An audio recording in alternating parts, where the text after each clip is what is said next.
Rate होनी है बताइए आपको। ठीक है, ये कंपनी की रेट होगी इसकी। उसके बाद में यहाँ पे ऑप्शन आ जाएगा आपका, यहाँ पे आप जीएसटी के ऑप्शन पे आओगे, है ना।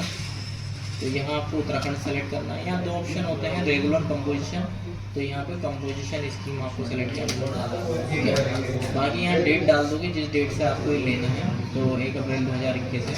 यहाँ पे जीएसटी नंबर डाल देंगे और यहाँ पर टैक्स रेट और टैक्सेबल टर्नओवर तो 1% रहेगा यहाँ पर, है ना। और यहाँ बेसिस फॉर टैक्स कैलकुलेशन, ठीक है, टैक्सेबल वैल्यू आपको सेलेक्ट कर लेंगे और यहाँ पर enable tax rate for purchase yes कर दोगे आप।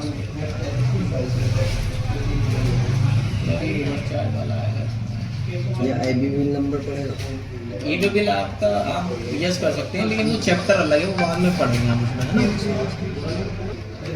तो ये आपको यस कर देना है ना। इसे आप सेव कर दोगे। यहाँ पे लेज़र वगैरह क्रिएट करने होंगे, जैसे कि CGST वो आ सकता है, तो ये आपको यस कर देना है ना। इसे आप सेव कर दोगे। यहाँ पे सेव हो गया।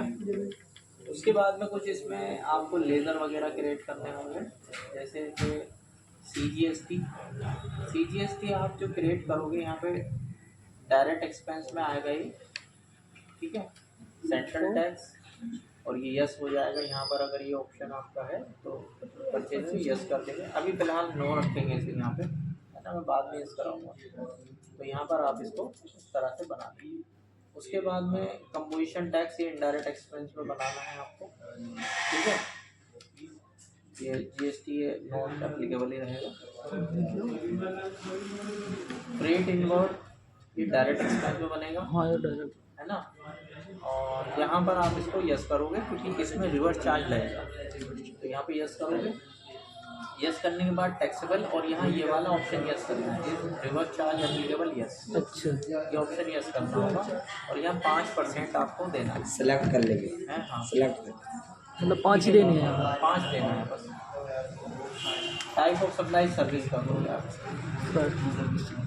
इसके बाद IGST का बनाना है, ये डायरेक्ट एक्सपेंस में रहेगा आपका, इंटीग्रेटेड टैक्स, है ना, परसेंटेज नहीं देना है। इसके बाद आपका परचेज है, परचेज अंडर परचेज ही रहेगा, गुड्स सेलेक्ट कर लेंगे इसमें। सेल्स अंडर सेल्स रहेगा, है ना, गुड्स सेलेक्ट कर लेंगे। और SGST डायरेक्ट एक्सपेंस स्टेट, इसको नो रखना है अभी, है ना, स्टार्टिंग में। और ये शहजाद सनमाइका करते हैं, क्रेडिटर हो गए ये, और ये उत्तराखंड का है ना, क्रेडिटर का GST नंबर डाल दो गया। TCS ट्रांसपोर्टर, एक ट्रांसपोर्टर है जो क्रेडिटर होगा आपका, maintain bill bye bill yes करना है। और यूपी का है ये, और इसका GST नंबर डाल के, है ना। तो ये कुछ हमने क्या किया इसमें, लेजर क्रिएट। अब स्टॉक आइटम देख लो, स्टॉक आइटम कौन सा बनाना है। लेमिनेटेड शीट जो माइका होती है वो है, ठीक है। इसमें आप यहाँ यूनिट्स में डाल दोगे पीस। यहाँ पर आप इसे यस करोगे और इसके अंदर परसेंटेज शो कर दोगे। यहाँ पे 18% डाल दिया, है ना, ठीक है। ये 18% ये हम परचेज के लिए डाल रहे हैं, हाँ, ये है ना, अलग अलग आइटम में डाल। ठीक है। गुड सेलेक्ट कर लेंगे। तो ये हमने आइटम बना लिए हैं। इसमें आइटम बनाने के बाद में पुरानी की इसमें हटा देते हैं।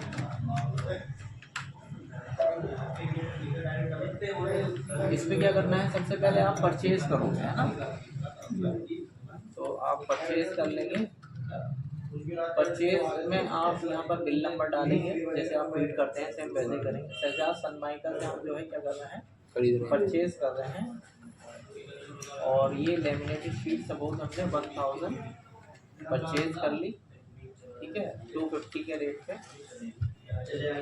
परचेज आ गया है। यहाँ पर ये पता करेगा टैक्सेबल, तो टैक्सेबल सेलेक्ट करना है आपको, ये आइटम टैक्सेबल है।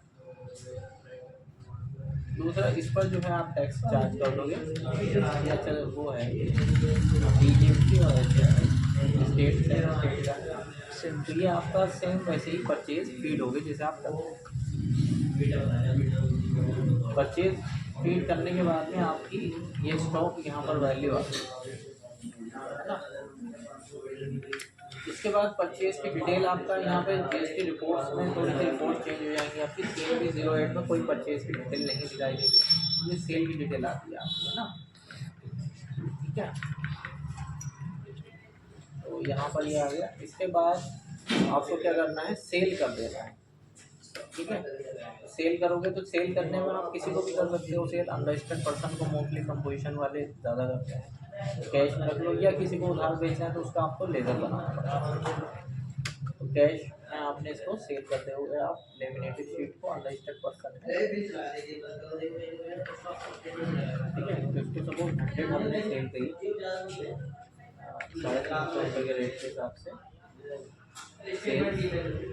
अब इस पर टैक्स चार्ज नहीं करेंगे आप, है ना, मतलब होगा भी नहीं चार्ज, और आप करोगे भी। ये आपका क्या है, कंपोजिशन का मतलब इसका बिल देख लो, बिल किस तरह से आएगा, बिल सप्लाई आएगा। बिल देखोगे तो यहाँ पर देखो ये लिखा हुआ आएगा, composition technical person not eligible to collect tax on supplies, है ना। ठीक है, इस तरह से इसका बिल बनता है, इसमें कोई टैक्स रेट चार्ज नहीं होता। ये आपका सेल है ना। सेल होने के बाद में आपको इसमें एक काम और करना है। जैसे सेल हुई तो देखो सेल का डिटेल यहाँ पर आ जाएगी, CMB 08 में आ गई सेल की 35,175 350 रुपये का टैक्स बन गया 1% के हिसाब से, है ना। ठीक है, अब इसमें जो है ये ओवर क्रेडिट हो गया, ठीक है। इसमें आपने ये सेल कर दी है ना। सेल करने के बाद में अब आपका मान लो जो ये ट्रांसपोर्ट का हुआ था, मतलब जो ट्रांसपोर्टर बनाया था हमने, ये माल खरीदा था, तो हमने ट्रांसपोर्ट का पैसा और पेड किया, या ट्रांसपोर्ट की बिल्टी आ गई, जो माल खरीदा था ना 1000 आई थी हमारे पास, तो उसकी जो वो आई हमारे पास बिल्टी, तो बिल्टी को आपको फीड करना पड़ेगा। बिल्टी फीड करने के लिए आपको क्या करना है, अब या तो परचेज में कर लो या जनरल में कर लो। ठीक है, तो जनरल में कर लेंगे वो एंट्री।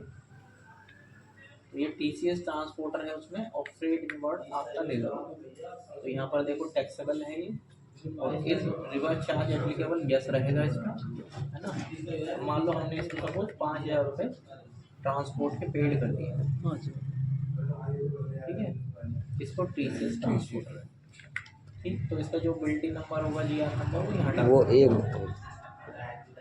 अभी फिलहाल एक ही है ये, उसमें जो वाउचर वाला है, बाउचर वाला।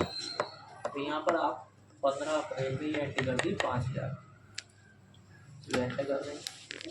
एंटर करने के बाद में अब आप अगर देखोगे इसमें CMB 08 में, तो यहाँ पर ये फिगर आ जाएगी, क्योंकि 5% इसको पूरा टैक्स लगता है जो आपका रिवर्स चार्ज है ना। ठीक है, तो ये रिवर्स चार्ज वाला टैक्स यहाँ पर आ गया। देखो रिवर्स चार्ज में हमने परचेजिंग करी है सर्विस, लेकिन टैक्स हमें ही पेड करना पड़ता है। उसी डेट में भैया, उसी डेट में होगी एंट्री भी जनरल वाली है। ये तो जब वो डेट आएगी, मतलब उस पर लिखी हुई होगी बिल्टी पे, आपके ट्रांसपोर्टर की बिल्टी पे लिखी हुई होगी डेट, है ना, तो वो डेट डाल दो उसी डेट में। ठीक है,